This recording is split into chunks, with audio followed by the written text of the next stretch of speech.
look at the actual mums that are in your gym. Take photos with everybody, because we often find ourselves gravitating towards the person that, you know, might have the best technique or might do the best thing. But if you got a group of mums from your gym in as all different shapes and sizes and got them having fun and feeling good about themselves, you're going to get some really, really great imagery.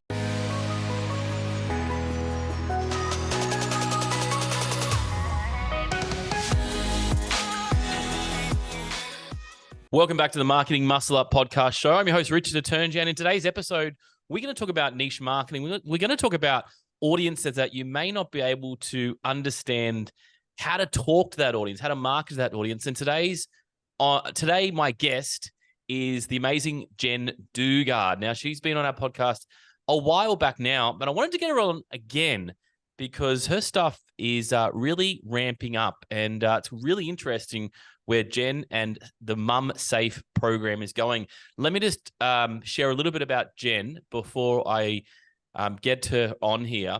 Now, she's the creator of Fitness Professional Certification Safe Return to Exercise program and author of the book, How to Love Your Body as Much as Your Baby. I just love that title. Now, Jen's been in the game for, I reckon, around the same time that I've been in the game. With over 17 years of industry experience, Jen's ultimate passion and ultimate mission is to ensure all mums are looked after safely and effectively within this fitness industry all around the world. Now, Jen serves both mums and fitness professionals, and ensuring all fitness professionals are properly educated and upskilled in working with their pre- and postnatal clients. Now, this is really interesting, and she also connects all her trainers on this amazing website. You got to check it out. It's mumsafe.com.au, mumsafe.com.au. She also serves on the board of Oz Active and is an ambassador for ASICS, the shoes. How good's that? And coaches for Dent Global. Welcome to the show, Jen. Thanks for having me. I'm excited. I'm pumped. We hung out on the weekend with a few fitness industry and Oz Active events. And the reason why I want to get you back, Jen, because you've got this authenticity of just getting it done, staying in your lane. And I'm really interested because we talk a lot about mums in marketing. I think all the time. I don't know why we use that example all the time, because it's almost like this sector of the marketplace that we think obviously they want to get fit again. They want to bounce their body back again. And I know you hate those words. That's why I've shoved them right in your face early on. Tell me about why you were so passionate about this area. Yeah, so there's a few things that come to mind, Richard, when you say about the get your body back, because I just fucking hate it. Yeah, I think that, there's definitely the body image side, and the fact that we should not and cannot assume anything about why a mum is walking into a gym environment. And I do believe that gyms and exercise facilities or the fitness industry as a whole has a lot to be responsible for when it comes to the pressure that women feel after they've had babies to get their body back. So if we could eradicate the phrase "get your pre-baby body back" from all of our goal setting language inside our gyms and fitness facilities, that would be a big step in the right direction. And then, of course, there's the other side, which is the technical space and the fact that women have babies, they have a 6-week checkup. The 6-week checkup is not any kind of clearance to say, go into the exercise that you were doing beforehand. It's the end of their medical clearance in a hospital. So it's where the care of the obstetrician or the GP or the midwife ends. Yet we as a fitness industry have somehow adopted this 6-week check of being tick of approval, go and do whatever you want to do. So my mission is to make sure every mum has access to safe and effective exercise. And to do that, we need to make sure all exercise professionals are educated in how to work with mums. And the most important, I think, really to the people that we're talking to on this podcast is it doesn't just mean exercise professionals that specialize in working with mums. It's every single exercise professional. And when we don't do that, not only are we not looking after mums properly, but your gyms and fitness facilities that have lots of mums walking through the door every day are missing out on this huge opportunity to better serve those women, retain them, and look after them properly. Well, I've heard, Jen, that you've thrown some figures out here, and I want to understand what these figures are, because you're basically saying we can better attract and serve and retain 42.7% of our clientele. And this is a marketing podcast, so we always love to figure out how we can market better. So can you take us through this, I guess, this space and the percentage of people in here and what they really need? It's really interesting. Absolutely. So I'll pull some real life statistics. So in 2020, Statista told us that 4.35 million women used or participated in fitness or gym activities. And that was in comparison to 3.5 million men. So we've already got more women walking through the door or asking to train in our boot camps or whatever it may be than we have men. Now, there's a further statistic from 2016 from the ABS that tells us that 77% of women over the age of 15 in Australia will become mothers. So when you break that down, 77% of 4.34 million is 3.34. So we're edging closer to the men. Like we're 3.34 million mothers in comparison to 3.5 million men. And then I asked my 15-year-old son to help me with the statistics on that. And it turns out that that means that 42.7% of the population that are walking through the doors of a gym or the potential clientele of a newly qualified trainer are going to be mothers, yet we're just not understanding how to talk to them, how to work with them, how to serve them. I think that's totally true. Like, we just assume that, yep, they'll, as you said, after 6 weeks, check, yep, let's get straight back into it. I think when you're taking an exercise class or a group X class, like you ask the question, who's pregnant? I don't know if they still do that, Jen, I'm not sure, and that's, we assume that's good to go, give them a bit of low exercise, but I think there's much more into it. Before we get into the details, which I know you love, by the way, I'm really interested in yourself. I remember, Jen, you used to train at Centennial Park. I think our company did some videos when you went to awards and that kind of stuff. And you've had real life experience, and you've stayed in this one niche, in this one lane for so long. Can you tell me the reason, what's that big why for you? You've been a trainer and now you're going global and really educating, more trainers so that can live on. Tell me about the why for you in this industry. Yeah, like the why really does, every single time I think about what I'm doing or what I'm going to do next, come back to that mission of making sure all women are looked after safely and effectively once they become mothers. And I was actually talking to someone about this at the events we were at a couple of days ago. Yeah. And she was like, where did you start? What did you do next? Because she'd had a career that she'd got into different things and tried different things out. And I've kind of gone, I had a baby in 2008. Yep. My background was, I knew that when I became a personal trainer that I wanted to specialize in something and I wanted to build a business rather than stay as a personal trainer in a gym or fitness facility. Yep. And Body Beyond Baby was group exercise with on-site childcare in Centennial Park. Probably at its biggest, we looked after about 100 women. And I don't think I had that mission articulated to that degree at that point, but I know that I was definitely thinking, if I want to reach more women, I either need to expand in terms of location. So we need to multiply, which we did. We went to Willoughby and we also went to the Inner West, to Birchgrove. Yep. Neither of those locations were as big, but that was me kind of testing the waters, trying to figure out how I could reach more mums.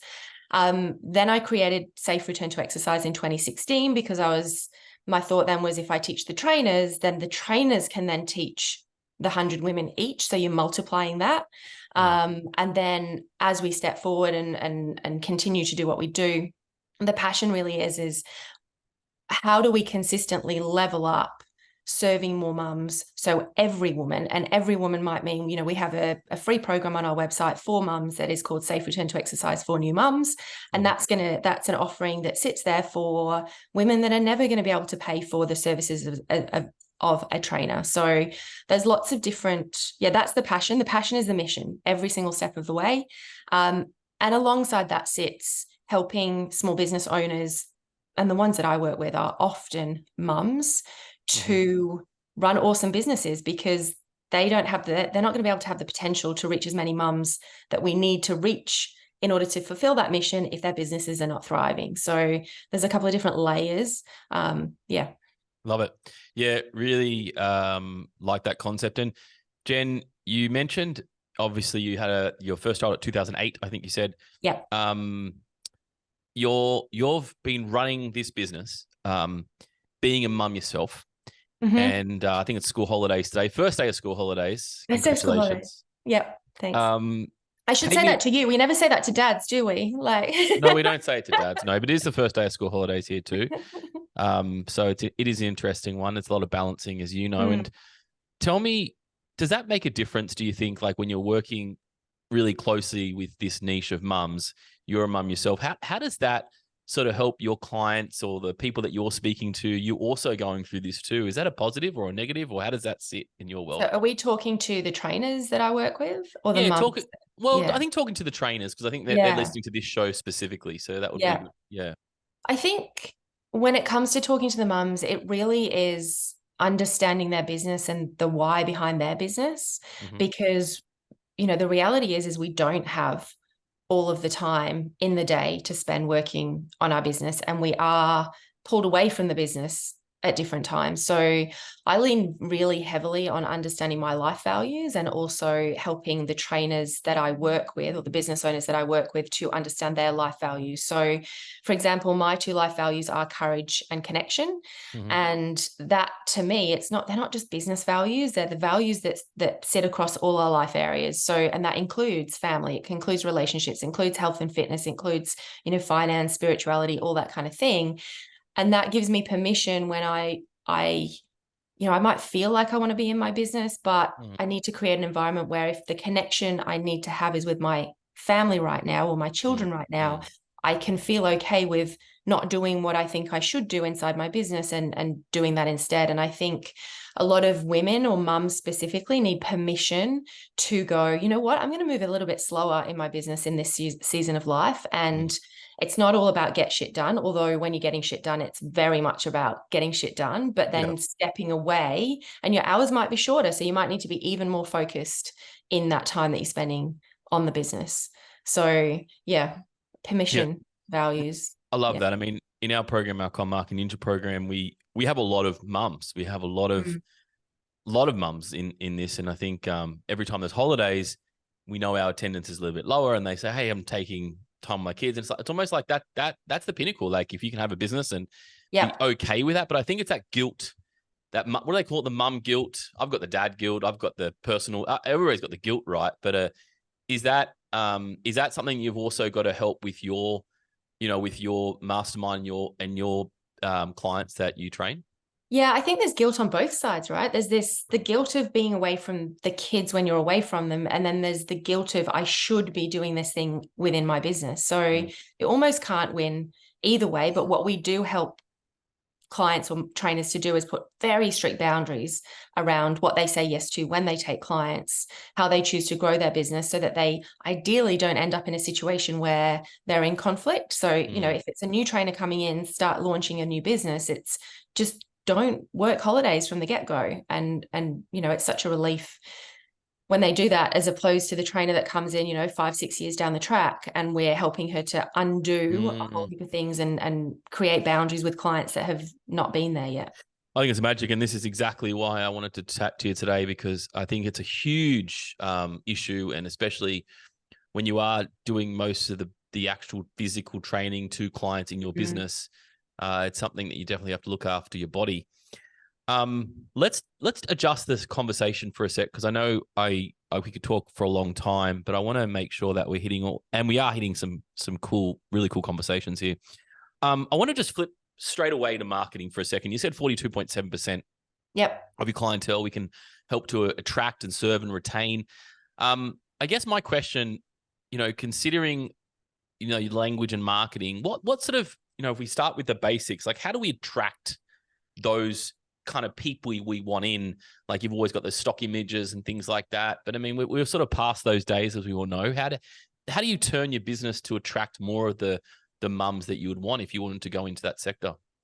Yeah, I think definitely considering the language and the marketing. I mean, you just said images that we use, and yes, we may have moved away from stock images, but we still often see in our marketing material, whether it's toned women or women that seem to look the best. And I say the best from what media tells us that women should look like. So, shifting the message to market away from that, get your pre-baby body back, making sure that your images and language that you use is inclusive. So do you have mums in the picture are not, there's plenty of mums that look great after having babies, and I never want to discriminate and say, well, you can't look like that because every woman is built in a different shape and size. But do you have women of lots of different shapes and sizes represented in the imagery that you're putting out to the world on your website and on your social media? Or does everyone look, I'm on the Gold Coast, is it all the young mums with their, crop tops and booty shorts? And you know what, that might be the deal in your gym, and you're aiming for that. But a lot of women, like I train on a Thursday, I do a run group, and all the people at the run group are in their 20s. So I'm not their demographic. Yep. But if I wasn't completely comfortable in myself, I would not have stuck around, because they're literally all in their little shorts and their whatever. And maybe I'm the outlier going in there, and they're not even trying to attract me in the first place. Yes. But if you want your space to be an inclusive space, you need to have representation of everybody that you want to come and train with you. And would you advise like having a photo shoot with the perfect client that you want? Is that how you'd go about that? Or would you source photos? I'd advise having, like, look at the actual mums that are in your gym, and take photos with everybody, because we often find ourselves gravitating towards the person that might have the best technique or might do the best thing. But if you got a group of mums from your gym in as all different shapes and sizes, and got them having fun and feeling good about themselves, you're going to get some really, really great imagery. One of our clients, actually, Brooke, she runs a business called Fit Pursuit she's in Western Australia, and we have a campaign that we've ran called No More Pre-Baby Body, and she created some really amazing imagery of the actual mums that are in her class, and make them feel good. Put them in your photo shoot. Love it. And from our perspective, I actually like, if you're going for I guess if you're trying to train guys or train, let's say, females, I find females share your content better. I don't know if that's being a little bit broad here, but I find they're much better on content sharing and happy to be in photos, and generally more outgoing than guys. Yeah. Is that fair to say, Jen? I think so. I think especially your mums, like if they find something that they love and a community that they love being part of, you make them feel special and they want to share even more. So having that community in there and them giving you permission to tag them, and even sharing those images, talking about what an amazing gym and inclusive space that they train in, then you're going to get that organic marketing and referrals. Yeah, I was at we were out at Noosa on the weekend, and we've got a group of mums and dads in our new school community there, and we were going on a boat cruise, and there was about 4, call them the mums, and 4 dads, and they all got their makeup done, and one of the ladies got their makeup done. I was super impressed with the place, and she turns up and has a business card for every single body else, because she had such a great experience just doing a makeup, and they were serving her drinks and all that kind of stuff. I was like, wow, they didn't even pay her, but she's like literally like happy to share, and that doesn't really happen, I don't think, with guys that much. So it's a huge, it's just a duplication, I think, market when it comes to that, especially with the marketing. Now, let's go a little bit more into the technical elements, because this is what you specialize in, not just, hey, how to market, but you really way deeper than that. So let's talk about some of the some other places to get your clients from, like referral networks and allied health. Can you talk about how that connects to our networks? Yeah, absolutely. So I think, the first part is making sure that you as a facility, or you as a trainer, or a gym owner or manager, are educated in working with mums. Yes. And when you've done that education, we can go into that in a little bit if we want to, but when you've done the education and you know how to properly look after mums, that's going to include partnering with a women's or pelvic health physiotherapist. So for anyone that doesn't know, pelvic floor is an internal muscle. And no matter how good we are as trainers that work with mums are at our jobs, we cannot see or feel her pelvic floor. So I believe trainers should not be giving mums pelvic floor training programs, because we just don't know enough about her body. She could be leaking because she has what we call a hypertonic or overactive pelvic floor. We give her more pelvic floor exercises. That makes that worse. So what she actually needs is relaxation. So from a referral and a partnership perspective, every single trainer or gym that works with a woman that's ever had a baby. So we're not only talking those pre and postnatal women, we're talking women from the moment that they fall pregnant to the moment that they're not with us anymore. They are a mum, and we need to consider the different things that their body's been through and where their body's at right now. So we need on our team a women's or pelvic health physio. So we recommend that you go and make a relationship with that physio.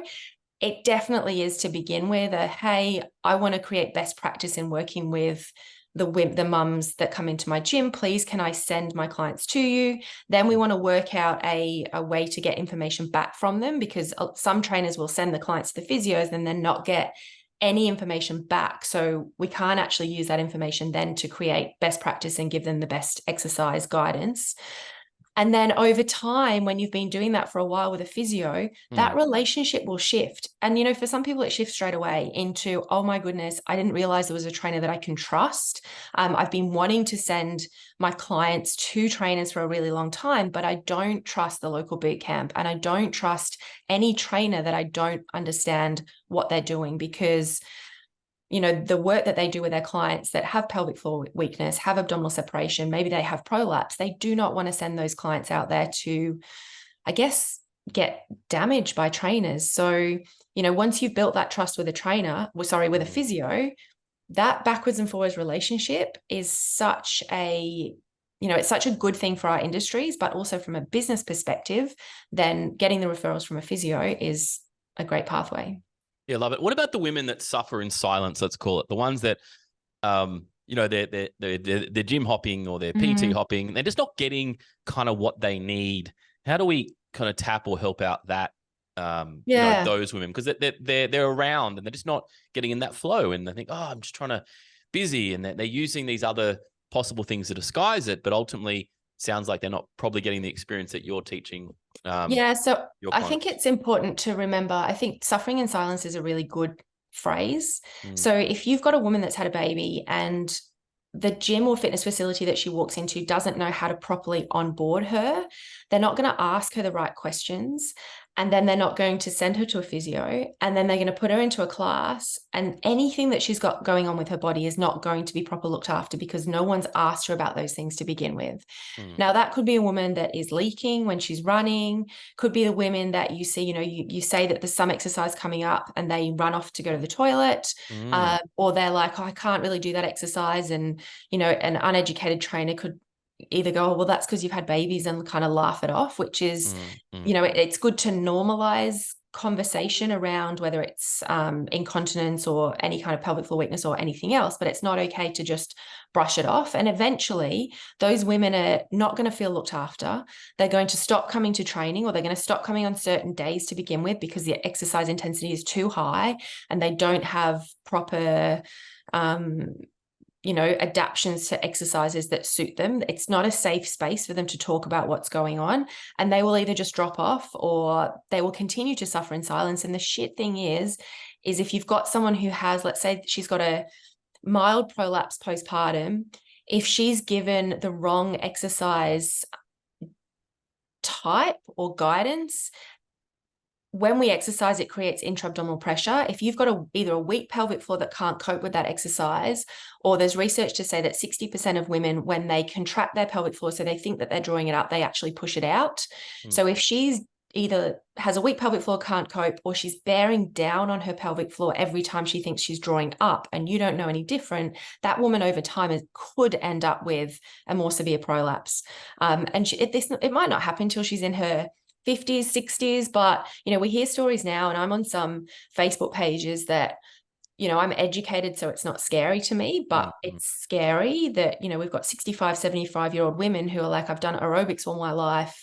I've now got a 3rd-degree prolapse and no one ever told me. Or women in there, like I've got a client, one of our trainers, who she knows all this stuff, and then she still went water skiing with her family, and then she's ended up with a prolapse. So there's just so many instances that if we're not looking after mums properly, they will eventually drop off. And, I don't want to think about it in just dollars, but from a marketing perspective, you're losing that client and they're not coming back. And then they're also going to their friends, exactly like they do when they experience good things and going, hey, I went there, don't go there. The trainers don't understand how to work with mums. They don't change the exercise, and this is what's happened to me. So they will not refer you either. Jen, I want to talk about mumsafe.com.au for a second, because I'm hearing, like, I'm getting a little bit scared now, and I want to make sure that we can solve solutions for It's this. not supposed to be scary. No, it's not supposed to be scaring, but we want to empower through education. 100%. I actually really believe in this, and I think every single person that is training any kind of mum, well, number one, probably needs to be on this. So tell me about, how do you get on the platform mumsafe.com.au? Because basically it's a directory for anybody who's gone through the Mum Safe exercise program. And then I believe you can get on there. Can you just like, I want to give a plug here, or I want to figure out how more people can get onto this. Can you take us through the process, how this works? Yeah, absolutely. So the first step of the process is to become certified in pre and postnatal exercise. Yep. So we run Safe Return to Exercise.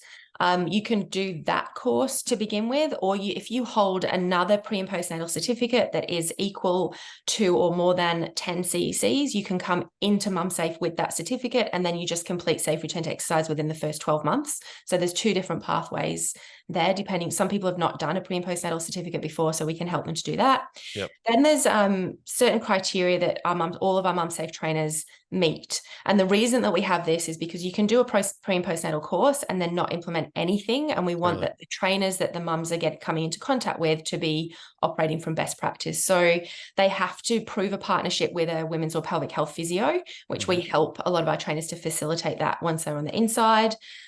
They have to hold the correct insurance, and that might sound silly, but a lot of trainers are not, unfortunately, holding the correct insurance for the services that they're delivering. They have to be registered. Now, I'm obviously an advocate of AusActive, but we don't specify that you have to be with AusActive, and we've got some EPs that might be with ESSA. Sure. And then finally, you have to be committed to your ongoing education and working with women and mums. And we make that super easy because we provide that to you, and every year of your membership, we do a masterclass every month. And at the end of 12 months, you get 10 CECs. So yes, we're asking you to be registered, but we're providing the ongoing education and CEC, so you don't have to go spend any more money doing more education. Yeah, this is great. And I think this is a no-brainer, especially, as you know, I'm a big believer in AusActive and certifications and making sure that, you're different to everybody else. And so I think every person that's listening here that is training with mums should go to mumsafe.com.au and get yourself sorted and get yourself on it. And apart from that, people can actually find you and click on your little profile, your video, your photos, and they go, hey, I want to find a mum safe trainer. So it's a no-brainer either way. So go check that out. Go check that out and sign up. That's definitely what we need to do. If they want to sign up, there is a link on there, but they can go to jendugard.com and join the wait list we'll open one more time for new trainers in November. Great. Sort that out, team. Now, I kind of started the whole concept of get your pre-baby body back. I want to get back to this, right? Okay.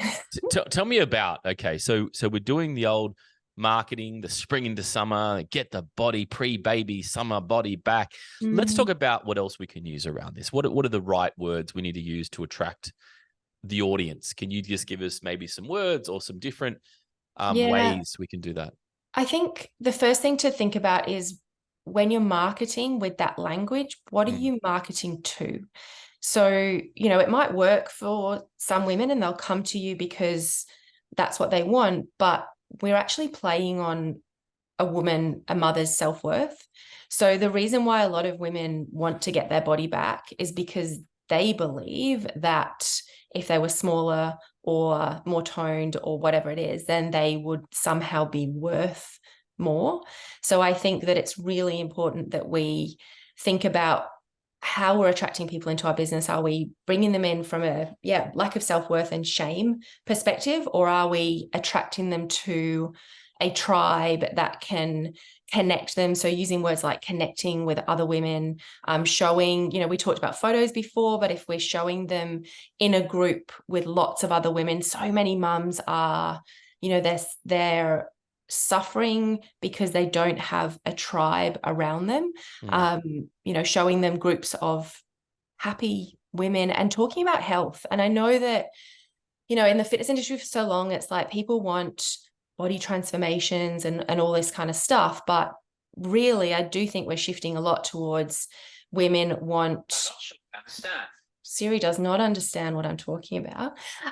Women want connection. They want to be good representation for their children. So helping them to understand that they could be great role models from a health perspective, not from a body weight perspective. Great. Love it. This is really interesting. And I think anybody who has been in this space and struggling to really connect, I think this is a really good conversation. I want to ask you a couple marketing questions if I can, Jen. Mm-hmm.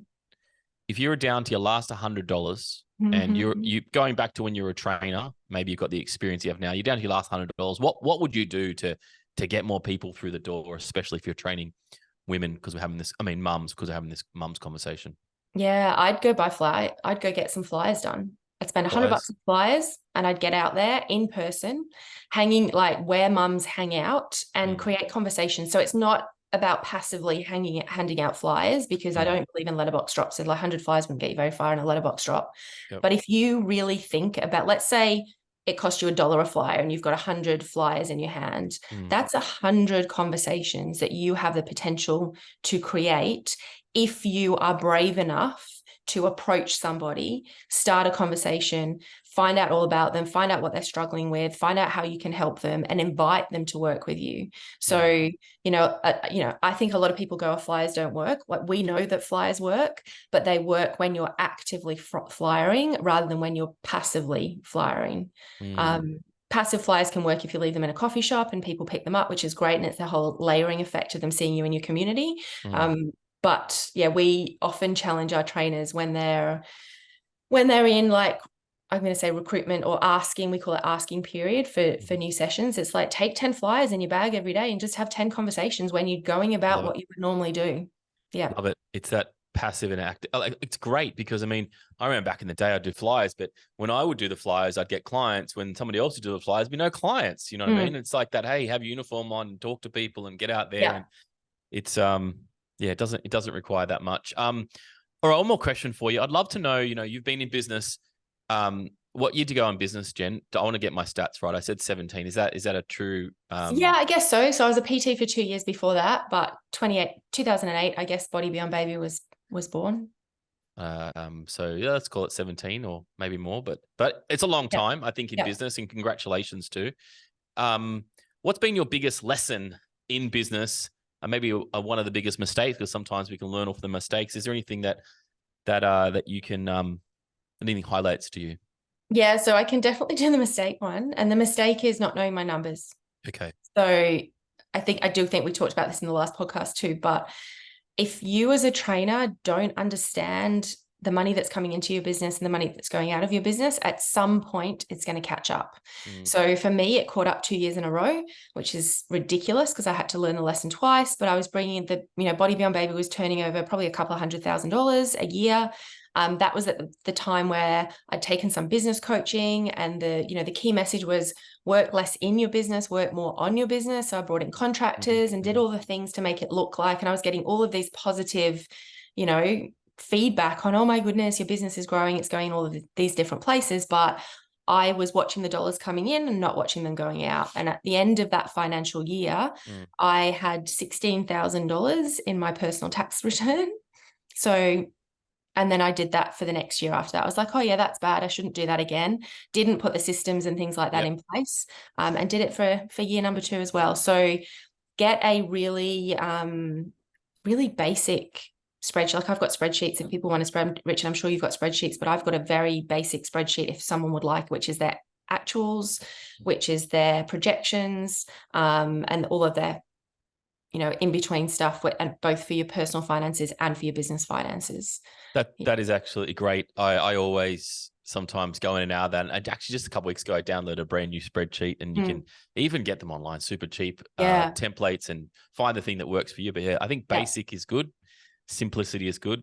Well, Jen, this has been great. Always amazing to talk to you. And I want to also congratulate you for, as I said at the start of this, staying in a lane and just staying super focused and positive and driving that message down. I think I don't see that a lot anymore. A lot of people switch, and that's fine. They go from here to here to here, but I love the transition of continuing that that mission, that vision, which is really that really appeals to your speciality, your expertise. So thank you for driving the industry through your expertise.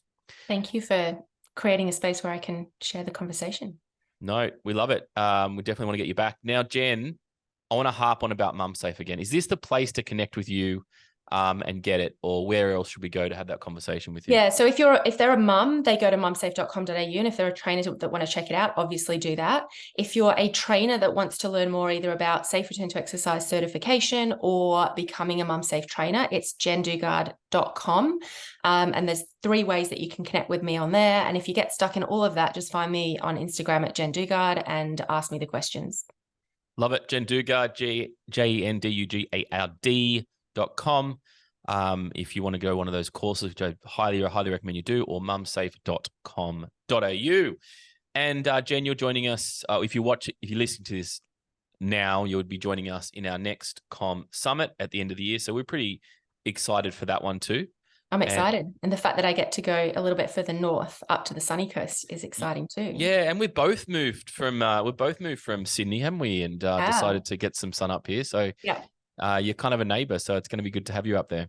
Yeah. No, I'm super excited to hang out with you and your team.